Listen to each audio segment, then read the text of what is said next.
Injury আর Neymar যেন একে অপরের সমর্থক। কাতার বিশ্বকাপ থেকে একের পর এক ইনজুরি পিছুই ছাড়ছে না ব্রাজিলিয়ান সুপারস্টারের। সান্তোসে যোগ দেওয়ার পর থেকে মাঠেও খুব একটা সময় কাটাতে পারেননি চোটের কারণে। দেখা যায়নি তার সেরাটা।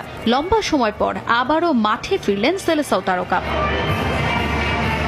পাক্কা ৪৩ দিন আর ৯ ম্যাচ পর সান্তোসের জার্সি গায়ে মাঠে ফিরলেন নেইমার জুনিয়র। সান্তোসের হয়ে মাঠে নেমে অল্প সময় খেললেও নজর কেড়েছেন এই ব্রাজিলিয়ান। ফোর্তালেজার বিপক্ষে বদলি হিসেবে নেমে বল জালে জড়াতে না পারলেও ম্যাচে ছিল তার ইম্প্যাক্ট।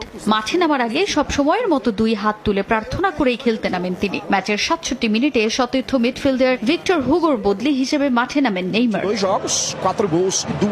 সব মিলে ২৩ মিনিট খেলেন নেইমার। এর মধ্যে দুটি শট নেন গোলের জন্য, ৩টি সুযোগ তৈরি করেন আর ৪বার ড্রিবলের চেষ্টা করে সফল হয়েছেন দুটিতে। এছাড়াও ম্যাচের যোগ করা সময়ের শেষ দিকে বক্সের বাইরে থেকে ফ্রি কিক পায় সান্তোস। নেইমার শট নিলেও বল জালে জড়াতে ব্যর্থ হন এই সেলেসাও তারকা।